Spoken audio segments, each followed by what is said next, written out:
আমাদের ছাত্র জীবনের ছাত্র আন্দোলন ছাত্র রাজনীতির সময়ের গৌতম মিত্র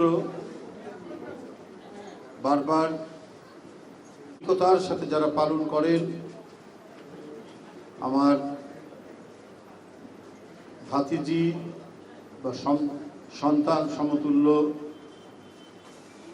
অপর্ণা রায় এখানে উপস্থিত রয়েছেন, তার পতিদেব সুভাষ যে এই সংগঠনটি গড়ে তুলেছে, এখানে উপস্থিত আছে আমার আরেক বিপ্লবী নেতা, সেও আমাদের সন্তান সমতুল্য ভাতিজা। দক্ষিণের বলিষ্ঠ নেতৃত্ব যে দিচ্ছে তানভীর আহমেদ রবিন উপস্থিত রয়েছেন, যার বারবার আমন্ত্রণে এই অনুষ্ঠানে আমাকে আসতেই হয়েছে। আমাদের জয়দেব সহ এখানে আরও অনেকে আছেন, সবার নাম বললে অনেক সময় চলে যাবে, আমি সবার নাম বলি না, যারা এই অনুষ্ঠানটির আয়োজন করে কল্যাণ কামনা করছেন। উপস্থিত ভাই বোনেরা, উৎসব তো আমাদেরকে এক কাতারে সামিল করে, আমাদের সকল বিভেদের সীমানাকে উচ্ছেদ করে এক মহামিলনের বোধে আমাদের উদ্বুদ্ধ করে। উৎসবের কোনো ধর্মীয় বা রাজনৈতিক বা কৃষ্টিগত নৃতত্ত্বগত কোনো পরিচয় নেই। একজনের ধর্মীয় উৎসবের প্রাঙ্গণে আরেকজনের প্রবেশের অবাধ সুযোগ রয়েছে। হাজার হাজার বছর ধরে আমরা এই দেশে এই সম্প্রীতির ঐতিহ্য এবং এই মহামিলনের যে ইমারত আমরা তৈরি করেছি, এইটা কোনো অপপ্রচার এবং প্রোপাগান্ডার মুখে আমাদের এই ইমারতটি, আমাদের এই সৌধটি কেউ ভেঙে ফেলতে পারবে না। গত বছরও এই রথযাত্রার অনুষ্ঠানে সামিল থাকতে পেরেছি। তখন তো ছিল এক ভয়ঙ্কর অত্যাচারী শাসন, ফ্যাসিবাদী শাসন, নিষ্ঠুর নিপীড়নের শাসন। সেই দুঃসহ সময়ের মধ্যেও অপর্ণা, সুভাষ, জয়দেবরা যে আন্তরিকতার সাথে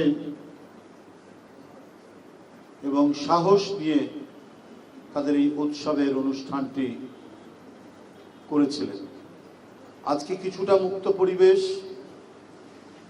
স্বস্তি নিতে পারছি, কারণ এই যেখানে আমরা আজকে এই আলোচনাটি করছি, রথযাত্রার অনুষ্ঠানের উদ্বোধনী অনুষ্ঠানটি করছি, এটাও ছিল শেখ হাসিনার আইন শৃঙ্খলা বাহিনীর আক্রমণের মুখে।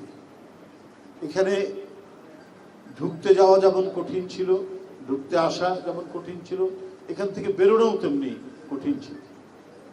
কাকে কখন এর নিচ থেকে গ্রেপ্তার করে নিয়ে যাবে তার কোনো ঠিক ঠিকানা ছিল না। বিগত 16 বছর শেখ হাসিনা তার সাজানো গোছানো আইন শৃঙ্খলা বাহিনী, নিরাপত্তা বাহিনী দিয়ে তার পথের কাঁটা দূর করার জন্য এবং চিরদিনের জন্য বাংলাদেশের সম্রাজ্ঞী হয়ে, রানী হয়ে থাকার জন্য তিনি বিরোধী দলকে দমন করেছেন অত্যন্ত কর্কশ, কঠোর, নিষ্ঠুর ভঙ্গিতে। তার শিকার হয়েছেন সবাই। তার শিকার শুধু কোনো বিশেষ সম্প্রদায় নয়, একটি সম্প্রদায় নয়, এর শিকার হয়েছে যেমন খিলগার জনি, এর শিকার হয়েছে তেমনি শ্রমিক কিশোর বিশ্বজিৎ। তো সুতরাং শেখ হাসিনার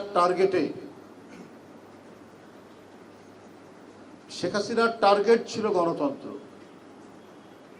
গণতন্ত্রের পক্ষে কথা বলা এবং তার গদির জন্য নিরাপত্তাহীন হওয়ার কোনো কাজ হলে, সেটা কণ্ঠের প্রতিবাদী হোক আর সেটা অন্য কোনো কর্মসূচি হোক, তার কোনো কিছু করার অধিকার ছিল না। তার অধিকার একটাই ছিল, তাকে জুলুম সইতে হবে, বর্বরচিত আক্রমণ সইতে হবে। এটাই ছিল তার ভাগ্যের লিখন। এই ভাগ্যের লিখনটাই নির্ধারণ করতেন শেখ হাসিনা। যাই হোক, আজকে একটি মুক্ত পরিবেশ, একটি ধর্মীয় উৎসবের দিন। আমরা ছোটবেলা থেকেই এই রথযাত্রার জন্য অপেক্ষা করতাম, কারণ এই দিন রাজশাহীতে বড় রাস্তার দুই ধারে মেলা বসত। নানা যেমন খাদ্য সামগ্রী ছিল, তেমনি ছিল নানা আসবাবপত্রের দোকান, খাট, আলনা, এগুলোর মেলা বসত।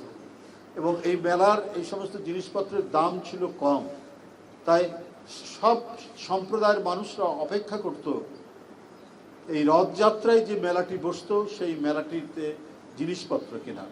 তাই আমি আগেই বলেছি, কোনো উৎসব কোনো বিশেষ সম্প্রদায়ের হতে পারে না, হয়তো সম্প্রদায়ের নিজস্ব ধর্মীয় উৎসব হতে পারে, কিন্তু সেখানে প্রবেশের অধিকার সকলের রয়েছে। যেমন আমরা রথযাত্রায় মেলাতে আমরা অপেক্ষা করতাম যে কখন নানা সামগ্রী নিয়ে ফুটপাতের উপর সেই মেলাটি বসবে। এবং এখন এটা ঢাকায় হয় কিনা জানি না, আমরা দেখতাম যে রথযাত্রা যদি শুরু, একটা মেলা, তার 7 দিন পরে উল্টো রথ বলতো। উল্টো রথটা হয় কিনা আমি জানি না। আচ্ছা, যাই হোক, এটা অবশ্যই একটি ধর্মীয় উৎসব। হিন্দু সম্প্রদায়ের আরাধ্য দেবতা ভগবান শ্রীকৃষ্ণের দীর্ঘ বিচ্ছেদের পর তার বৃন্দাবনে ফিরে আসার যে কাহিনী, এবং এটা নিয়ে আরও নানা ঘটনা স্মরণ করে হিন্দু সম্প্রদায় অত্যন্ত বিনম্র এবং যথাযোগ্য মর্যাদায় এই উৎসবটি পালন করে। আমি তাদের এই উৎসবের আন্তরিক ধন্যবাদ জানাই, শুভেচ্ছা জানাই। চারিদিকের যে কঠিন রাজনীতি আমরা 16 বছর পার করে এসেছি, এখন আমরা প্রত্যাশা করছি একটা সামনে ভালো রাজনীতি হবে। ভালো রাজনীতি বলতে সত্যিকারের গণতন্ত্র প্রতিষ্ঠিত হবে। আমরা সেই ভয়াবহ পরিস্থিতির মধ্যে ফিরে যাই না, মানে ফিরে যেতে চাই না। আমাদের ভোটাধিকার কেড়ে নেওয়া হয়েছিল, জনগণের ক্ষমতা কেড়ে নেওয়া হয়েছিল। জনগণের একমাত্র অধিকার সে কাকে ভোট দিয়ে তাদের প্রধানমন্ত্রী বানাবে, তাদের রাষ্ট্রপতি বানাবে, তাদের এমপি বানাবে, তাদের শাসন করার জন্য তারা কাকে পছন্দ করবে, সেটা ছিল জনগণের অধিকার। এই অধিকার শেখ হাসিনা কেড়ে নিয়েছিলেন। আজকে আমরা যেটা দেখেছি, যে কথাগুলো আমরা 16 বছর বলেছি, আমরা সেই কথাটি এখন শেখ হাসিনার দোসররাই বলছে। হাবিবুল আউয়াল গতকাল বলেছেন যে 2024 এবং তার আগের নির্বাচনগুলো ছিল ডামি নির্বাচন। তো এই ডামি নির্বাচনের কথা তো আমরা তখনই জোরালোভাবে বলে এসেছি বলেই আমাদেরকে গ্রেপ্তার করা হয়েছে, আমাদেরকে রিমান্ডে নেওয়া হয়েছে, আমাদের অনেক ছেলেকে অদৃশ্য করা হয়েছে, অনেককে নদীর ধারে, খালের ধারে ক্রস ফায়ার করে হত্যা করা হয়েছে। কাউকে ধরে নিয়ে গিয়ে রিমান্ডে পায়ের নখ তুলে নেওয়া হয়েছে, কারো আঙুলের নখ তুলে নেওয়া হয়েছে, কারো শরীর ক্ষতবিক্ষত করা হয়েছে। এবং এই ডামি নির্বাচন প্রতিহত করার জন্য যারা নিয়মতান্ত্রিক সংগ্রাম করেছে, তারও অসংখ্য নেতাকর্মী পঙ্গুত্ব বরণ করেছেন এবং অন্ধ হয়ে গেছেন। 200-300-র মতো বিএনপি এবং গণতন্ত্রের জন্য যারা লড়াই করেছেন তারা। আজকে হাবিবুল আউয়াল বলছেন ডামি নির্বাচন হয়েছে। আপনি তো শিক্ষিত লোক ছিলেন, আপনি সচিব ছিলেন, আপনার সেদিন বিবেকে বাঁধেনি যে আপনার এই ভুল কাজটি করার জন্য, আপনার এই অন্যায় কাজটি করার জন্য এটা চেইন রিয়াকশন হিসেবে জনগণ এবং দেশের কত ক্ষতি হবে? এখানে এই যে একটি ভোটারবিহীন ডামি নির্বাচন, তাহলে একটি অবৈধ নির্বাচন, তাহলে শেখ হাসিনার নেতৃত্বে যেটি ছিল সেটি অবৈধ পার্লামেন্ট, অবৈধ সংসদ সদস্য, অবৈধ প্রধানমন্ত্রী, অবৈধ রাষ্ট্রপতি এবং তাদের হাত দিয়ে যারা নিয়োগ হয়ে পেয়েছিলেন, সচিব বলুন আর বিভিন্ন কর্পোরেশনের কর্মকর্তারা বলুন, তারা প্রত্যেকেই অবৈধ এবং তাদের নিয়োগকৃত বিচারকরাও অবৈধ ছিলেন এবং তাদের দেওয়ার রায়গুলোও ছিল অবৈধ। তাহলে আমরা একটা অবৈধ দুঃশাসন এবং আইনের মধ্যে আমাদের জীবনযাপন করতে হয়েছে। যাদের কারাগারে থাকার কথা, যাদের বিচার হওয়ার কথা, যাদেরকে চরম দণ্ড দেওয়ার কথা, তারাই রাজ্যের দণ্ডমুণ্ডের কর্তা হয়ে গেলেন। আপনারা যদি চিহ্নিত দাগি আসামি, চিহ্নিত ডাকাত, গ্রামের পর গ্রাম যারা নৌকা নিয়ে গিয়ে নদী থেকে নেমে ডাকাতি করে, সেই ডাকাতরা যদি রাষ্ট্র ক্ষমতা দখল করে, তাহলে কি ধরনের পরিস্থিতি হবে? ঠিক একই পরিস্থিতি ছিল শেখ হাসিনা। তিনি সারা বাংলাদেশকে তার লোক দিয়ে, তার ঘনিষ্ঠ জনদেরকে দিয়ে ডাকাতদের গ্রাম বানাতে চেয়েছিলেন, কিন্তু ছাত্র জনতা সেটি করতে দেয়নি, সেটা প্রতিহত করেছে। বাংলাদেশে এই ধরনের কাজ করা যায় না। চেষ্টা করেছে, জনগণের টাকা কখনো রেন্টাল, কুইক রেন্টালের নামে তারা পাচার করেছেন, তারা পদ্মা সেতুর নামে টাকা পাচার করেছেন, তারা মেট্রো রেলের নামে টাকা পাচার করেছেন, তারা অন্যায়ভাবে অবৈধভাবে ইলেকট্রিসিটির ট্যাক্স বৃদ্ধি করে সেই টাকা পাচার করেছেন। সেই টাকা পাচারের কথা এখন আসছে। এবং শেখ হাসিনা নিজে বলতেন যে বাংলাদেশে আমার কোনো সম্পত্তি নেই, আমার কিছু নেই। এখন তার সহায় সম্পত্তি, তার এমনিতে তার আত্মীয় স্বজন ছেলে মেয়ের নামে তো আমরা জানি, পূর্বাচলে তো একটা পেয়েছি। এখন হাসিনা বিভিন্ন নামে তার নিজের সম্পত্তি করেছেন, সেটারও তো খবর গণমাধ্যমে বেরিয়ে এসেছে। তাহলে আমরা কোথায়, কোন অবস্থায় আমরা বসবাস করেছি সেই সময়? এই আমল যাতে ফিরে না আসে, এত রক্তের বিনিময়ে যে দেশ, এই দেশ লুটেরারা শাসন করবে, এই দেশ দুষ্ট বদমাইশ চোরা কারবারি এরা শাসন করবে, মাদক ব্যবসায়ীরা শাসন করবে, এবং আক্ষরিকভাবেই লিটারেলি তারাই শাসন করেছে শেখ হাসিনার নেতৃত্বে। বদিকে প্রকাশ্য দৃশ্যমান একজন মাদক ব্যবসায়ী, তাকে এমপি করা হয়েছে। শেষবারে তাকে এমপি না করে তার স্ত্রীকে এমপি করা হয়েছে। আপনারা যারা এখানে বসে আছেন, আপনারা তো একটা সভ্য সমাজ আপনারা আমরা দেখতে চাই। আপনার সন্তান স্কুলে যাবে, কলেজে যাবে, ইউনিভার্সিটিতে যাবে, ইঞ্জিনিয়ারিং কলেজে যাবে, মেডিকেল কলেজে যাবে, তারা লেখাপড়া শিখে তারা তাদের পেশা নিয়োজিত হবে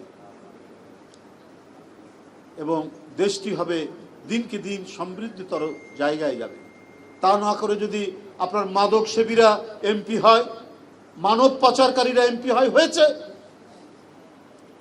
আপনার লক্ষ্মীপুরের কি পাপুল না কি নাম, সে মানব পাচারকারী, আর সন্ত্রাসীদের তো মানে শেষ নেই। আওয়ামী লীগের প্রায় শতকরা 70 থেকে 80% এমপি ছিল যারা স্থানীয়ভাবে সন্ত্রাসী হিসাবে পরিচিত। কারো জমি দখল, কারো ঘের দখল, কারো কি বলে বাড়ি দখল। আমি মানে এক নিঃশ্বাসে বলে যেতে পারি তাদের নাম, কারা কি করেছে। এবং তারা সন্ত্রাসী বলেই কোনো বিরোধী রাজনৈতিক সেখানে ছিল, নাটোরে ছিল না। এমপি শিমুলের দুর্বৃত্তপনার কাছে সেখানে কোনো বিরোধী দলের রাজনৈতিক কর্মসূচি পালন করা যায়নি। কষ্ট করে করতে গেলেও সেই দিন অসংখ্য নেতাকর্মীরা রক্তাক্ত হতো শিমুল বাহিনীর হাতে।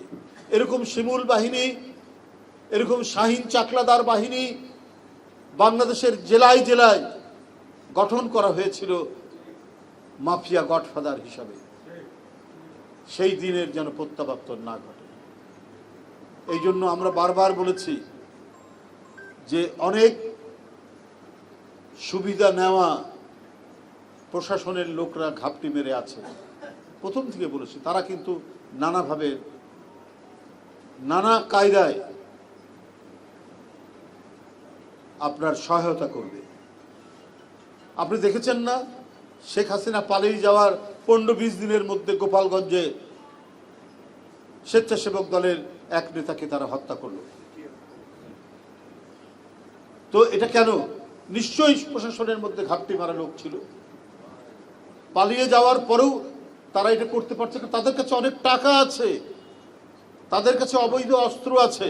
এই কারণেই মাঝে মাঝে তারা মাথা তুলে দাঁড়ানোর চেষ্টা করে। আবার অনেকে চেষ্টা করছে বিএনপির নামে নতুন করে তারা কিছু করার, আধিপত্য বিস্তার করার, একে তাকে বিভিন্ন অভিধায় অভিযুক্ত করে কথা বলার চেষ্টা করছে। এদেরকে আপনারা যারা জাতীয়তাবাদী দর্শনে বিশ্বাসে, আমি বলবো শুধু রাজনীতি নয়, তাদেরকে সতর্ক থাকবেন। এদের ব্যাপারে কঠোর পদক্ষেপ নিয়েছেন বিএনপির ভারপ্রাপ্ত চেয়ারম্যান জনাব তারেক রহমান। তিনি কঠোর পদক্ষেপ নিয়ে যাচ্ছেন এখনো, কিন্তু অনেকে নাম ভাঙিয়ে অনেক কিছু করছে।